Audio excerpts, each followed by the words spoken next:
It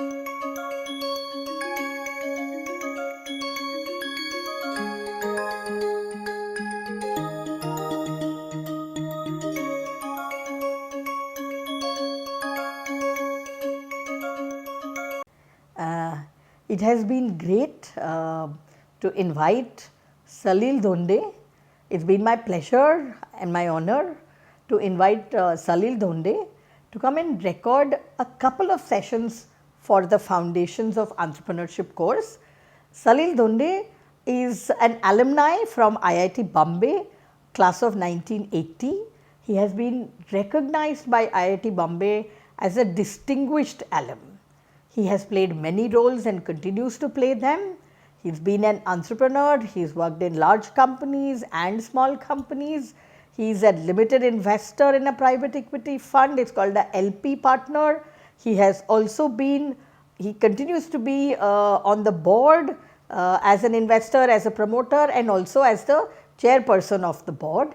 What I can assure you is that Salil Dhonde understands entrepreneurship. He is one of the earliest proponents of entrepreneurship in India. He was a faculty member with the Desai Sethi Center for Entrepreneurship, as it was called then, started in 2014.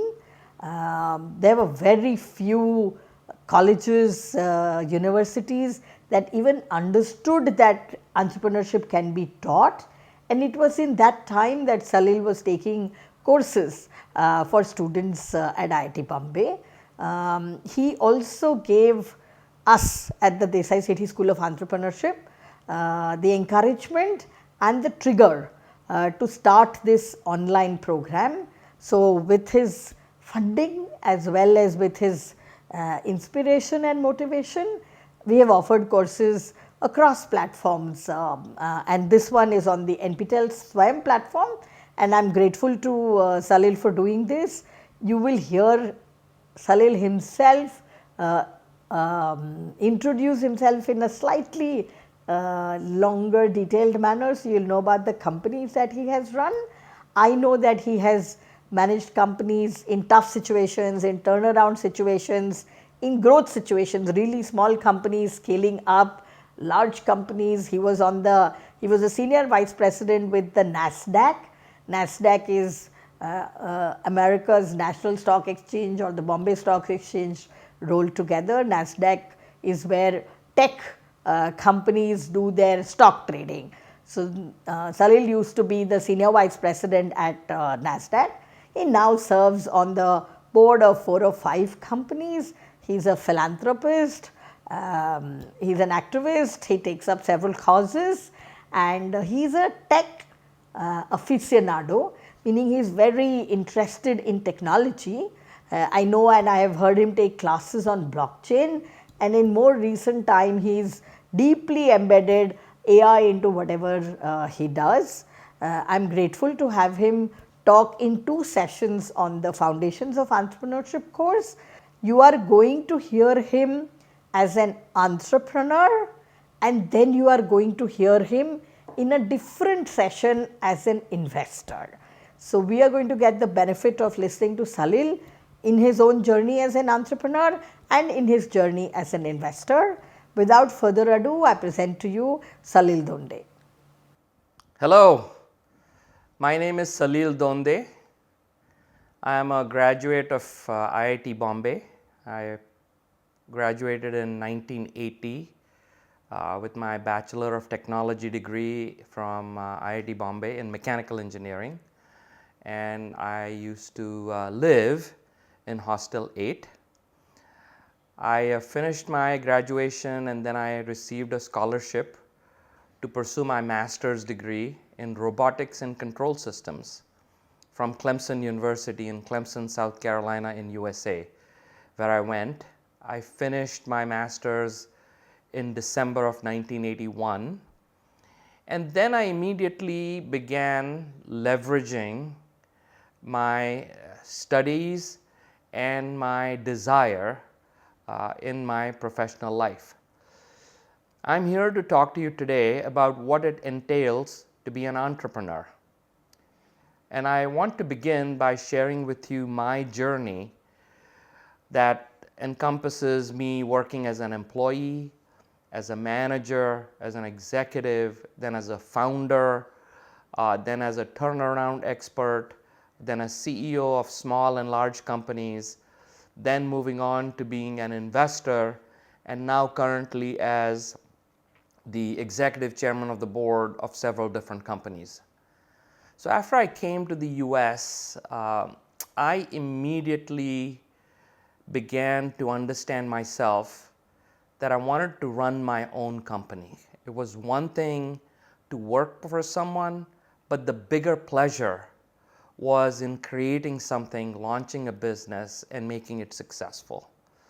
So fairly early in my career, after I had worked at Uniroyal and Cameron & Barkley, where I actually started a business within the company, I decided I wanted to launch my own business. And I started a company that provided natural language programming. This was back in 1993.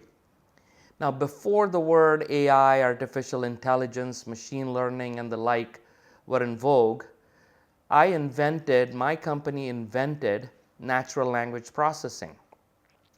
So back then, when an engineer had to automate factory floor equipment and machinery, the engineer had to learn a specific programming language, and that was very difficult. So most of the effort and time spent by the engineer was to learn this programming language, as opposed to trying to figure out what needed to happen on the plant floor. So the software that we developed allowed the engineer to write simple English language statements, such as, when pressure becomes high, open relief valve, or when button is pressed, stop the motor. And this really transformed the industrial automation landscape by allowing the engineer to focus on real-world problems and not having to worry about the actual programming aspect of it. So that was my first company, which I successfully sold. And thereafter, I have never looked back. I turned around several companies. I invested in several companies. One of the companies that I participated in from the beginning, where I was CEO, was a company that was in blockchain. Long before blockchain became the way of the lingua franca, if I may say. And we invented the way of how to digitize assets. Today, that company has allowed one country to make Bitcoin as its national currency. So it was these type of things that I began to get into. Along the way, I also was president at Fiserv, and I ran NASDAQ's largest business, global information services business, for a while before I got into the private equity space. So that's a brief background on where I come from and what I've done. Let me now share with you a little bit about how you actually get into starting a business, how you try and spot opportunities. Sometimes the opportunities come from within you. Sometimes the opportunities come from a need that you experience. Go back to the company I mentioned to you that developed this natural language processing. I was an engineer myself. I had a lot of trouble trying to figure out how to control the plant floor equipment and machinery, and that's why I invented this natural language programming interface. So opportunities are spotted first and foremost based on a real need that you yourself experience. Number two, by observing what's going on and by sometimes taking a chance on things. When I was with the Bitcoin or the blockchain company, we took a chance on anticipating that a vast majority of assets in the world are not really monetized. Much like Uber. Uber helped monetize the private car that people own. And so sometimes you have to take a chance, you have to look at the problems, and you have to just take a leap of faith. That's how I've gone about, and that holds true even in my current day as the chairman and executive chairman. We have to, first and foremost, have a real world product. Unless you have a real product, that solves a real need in the marketplace, you're not going to be successful. Once you have the product, put your ego and pride aside. Make sure you have the right team around you, and then jump into it feet first. Let me give you an example. When I started my first company, I had a good job, very high paying job. And I said, you know what, I'm not comfortable giving up my job, so I'm going to keep my job and start this business on the side. And I kept seeing a lot of opportunity there, but I could never get the business going. Till one day I decided to give up my job and I focused on the business full time. Didn't have a lot of income. I spent every last penny of the savings I had, so much so that every evening my wife and I, we would actually clean the toilets in the office. We didn't have money to get a janitorial service, but we had poured every last bit of our money into the business, and over time the business became very successful. So my point is, you have to have the focus, you have to have the attitude, and you have to have the desire to succeed. Those are the key attributes of an entrepreneur. Number one, recognize the problem, recognize the need in the market. Number two, have the attitude and the focus and the desire to succeed. Number three, put your pride aside, get the right team around you, leverage friends, leverage family, and raise money adequate enough for you to get going. So those would be some of the things I would say that are important for you to get going in your business. Let me come to sharing with you some lessons I have learned. I want to share with you a little bit about what exactly is entrepreneurship. Let me be upfront with all of you. Entrepreneurship is not for everyone. There is a lot of excitement about entrepreneurship, but let me assure you, it's a very difficult path. You are taking a chance on something that is unproven. You then have to get out in the market, make sure that people believe in you. They think that whatever it is you're promoting has a real need in the marketplace. And then, more important than anything else, you have to make sure that you have the right team with you. One of the biggest problems entrepreneurs face is that they scale on one of several different vectors too much. But there is balance that's required in being a successful entrepreneur. Your product must be good, your team must be good, your go-to market must be good, your financing must be good, and your back office must be good. If you scale more on one or the other, having a great product but not good enough back office, or have lots of funding but not a great product, you're likely to fail. Let me touch on one key aspect, and that is the team. Remember, you are the founder, you are the CEO, you're a co-founder, or you'll have multiple roles, but you won't know everything. And so it's important for you to find someone or a group of people that really complement you. If you're great at technology, go find someone who's great at sales. If you are great at conveying an idea, then go find someone who can build the idea. If you're good at finances, make sure you have someone who knows how to manage the team. Surround yourself with people who complement you. Don't be afraid that they will disagree with you. Disagreement is a great thing, because out of disagreement comes a great decision and a great company. So that is what I'd like to leave with you today on how to build a company, how to grow a company, and very importantly, how you make a good team to be successful.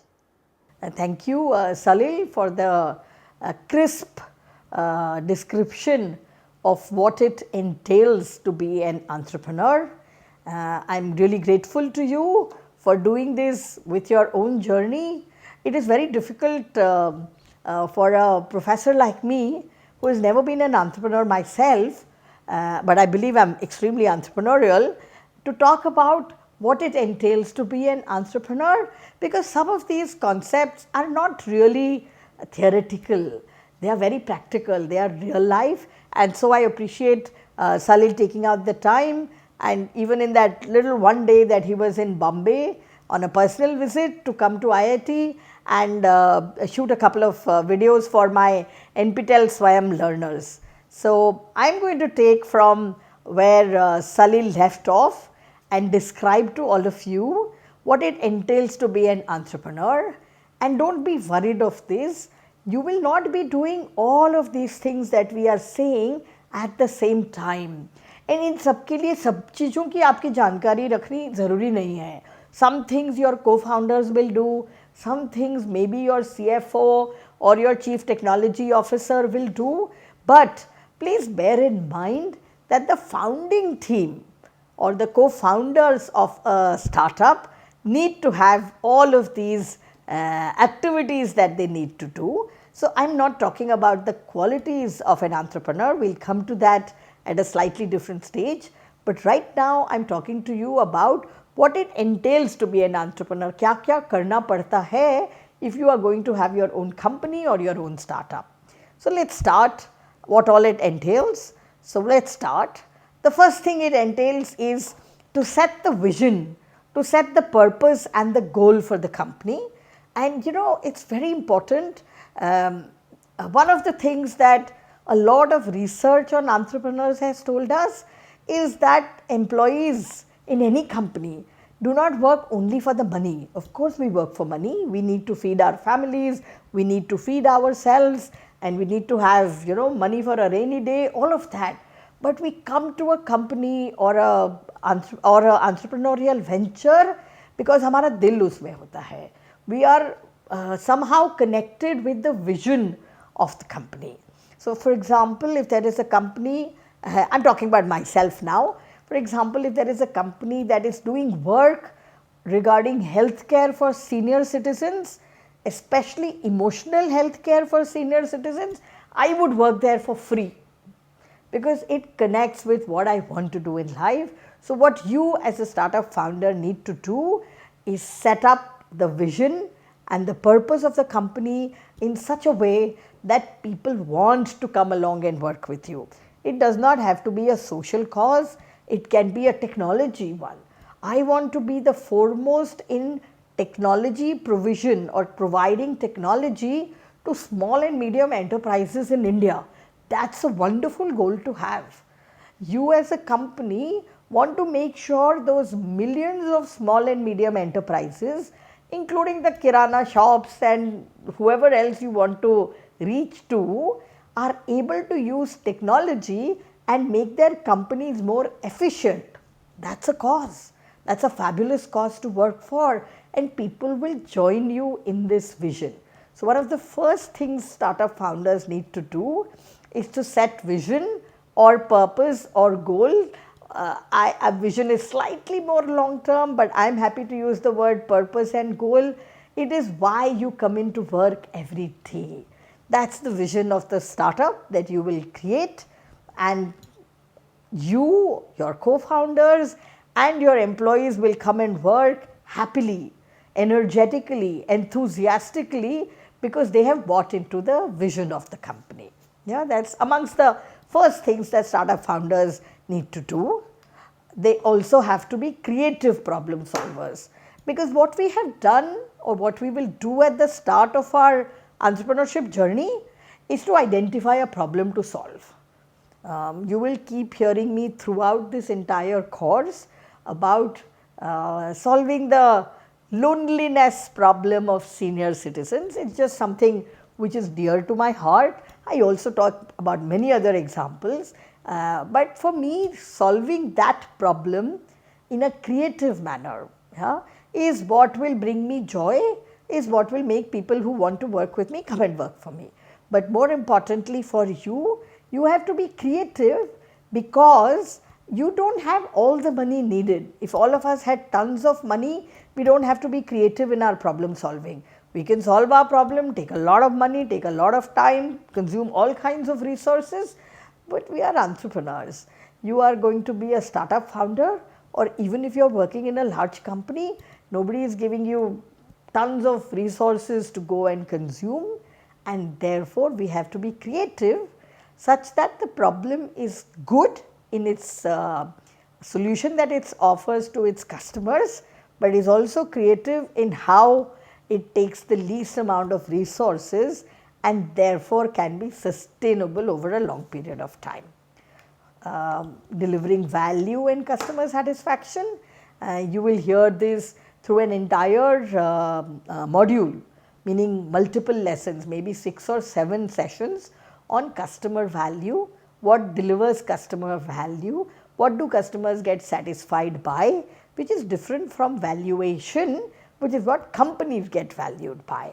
So, startup founders need to have their customers not at the back of their mind, but perhaps at the front of their mind. So, they are always thinking about how to solve the customer's problem, how to deliver value and give them customer satisfaction. Okay? So, that is a role, that is not a role, that is an activity that startup founders need to do. In fact, I think the usage of the word activity may be a little misleading. Activity से लगता है कि अभी हम करेंगे और वो ख़त्म हो जाएगा. No no no no, satisfying customers, delivering value to customers is lifelong, is as long as your company is in existence. So, I can't say that it is an activity, it is a key deliverable of the startup founder. So, the header of this slide says, what does being a startup founder entail? And we are talking to you in this regard because we want you to pick some of these that interest you. If none of them interest you, you should not be a startup founder, but you are not going to be like that. In fact, the challenge is going to be that most of you would be interested in all of these things, but no one person can do all of them, which is why we perhaps believe that no company should be a single founder company. It is going to be very difficult. There should be at least 2 co-founders or 2 to 4 co-founders, and they kind of split these roles amongst the 2 or 3 or 4 of them. Leveraging resources to achieve goals, I already briefly spoke about it. No matter how funded you are, you could be funded by your parents, you could be funded by angel, and we will talk about what are these terminologies that I am using in the finance module. But angels are investors, venture capitalists are investors, friends and family are investors. Even if you are well funded, you will never be so well funded that you will have all kinds of resources. You might have money, very unlikely that you will have more money that you need, it is very, very unlikely, but you will struggle to find human resources. It might be a challenge to find intellectual property that your company can use as the starting point of their offering for customers. So, you have to make do with the best that you have. In Hindi we say ki, jitna kapda hai utna hi kaato. But in entrepreneurship, it is not just that. It is not that you start with the kapda or the resource. You may start with nothing, but the world will support you, and the world includes friends, family, VCs, angels, mentors, the entrepreneurship ecosystem, but it is the founder's job to keep leveraging, getting the maximum out of these resources, which means that you have to be a motivator, someone that inspires others, also be able to run budgets and money and time networks. So, all of these are resources. Time is a big resource. So, you should be passionate about making the most of the little that you have, and that little will get bigger and bigger, and the most will get bigger and bigger. That is what entrepreneurship is all about. Managing expenses, credit, cash flow, we will cover this in the finance module, but I already in a sense alluded to it by saying that you will never have all the money that you need. You will have to pitch and you will have to fundraise. And I tell my students that pitching is a very nice word, but actually pitching is just another word for selling. You are selling your startup, you are not selling it for money, you are selling the idea of your startup. You are selling your idea, you are selling the problem that you want to solve, and you are inviting other people to come along with you on your journey. That is pitching. Fundraising is a consequence of pitching. When I pitch to you, and I can unfortunately on a recorded kind of program, I do not know what your faces are looking like, But if many of you are smiling at this point of time, then you have understood me, that I am pitching to you, and the response that I am seeking is people nodding their heads or small smile on their faces saying, yeah, I have to learn how to pitch and we will teach you how to pitch. In fact, the end of this course is pitching and fundraising. So, pitching is not just to financial investors, pitching is to find co-founders, pitching is to find employees, pitching is for everything. So, pitching is something that you need to believe in and you need to get better and better at it. Everything needs practice. You will get better and better with practice. For me, the next one is about inspiring, motivating and leading teams. And for me, this is very interconnected with the first statement that's on this slide, which is about vision and purpose and goal setting. So, you inspire people and motivate people by your own personality and your personal charisma, but more importantly, because all of you are in it for the common good. Many of you want to solve the sustainability problems of planet Earth, and you will find that there is a movement along with you. Many of you want to address healthcare problems because we are all going to live much longer than we are living today. More power to you, but you have to learn to live well. So, how can you solve those? So, the inspiring and motivating of other people, whether they are customers or employees or stakeholders or investors, will come with both the vision and purpose as well as your own ability to motivate and inspire other people. For me, the last and most important is about being the face of the company. So, when you are a startup founder, the connection between the founder's name and the company's name is like this. So, you know, I can tell you names that you will know, companies that you have seen doing well in recent time. So, let me talk of three which are from the IIT Bombay stable. One is Grow, which is in financial services.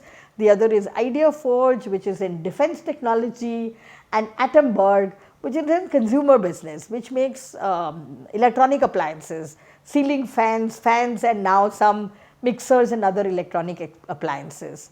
If you are a regular consumer of YouTube, you will find that many of them, all of these founders are very present in social media, and they are not talking about themselves. They are talking about the companies that they started and the journeys that they have been on, and they are closely interlinked and are the face of their companies. So, to be a startup founder or to be a project leader in a large company, all of these are things you need to do, and not necessarily only by yourself, but by a group which is, let me call, the founding team. So, you need to have vision and goal and purpose. You need to be creative problem solvers.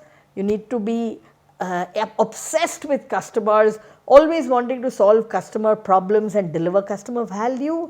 You will not have all the resources you need. So, you will have to make do with the resources and get the best results.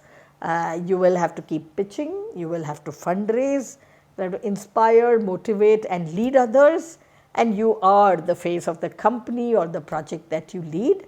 I repeat that you do not need to do all of these yourselves, but between the 2 or 3 co-founders, you will automatically gravitate towards 2 of these or 3 of these, because some of you are technology bent of mind. Somebody will take on the role of the external engagement with the stakeholder, investor, entrepreneurship ecosystem incubator, perhaps a potential employee, perhaps a media person wanting to ask about your company.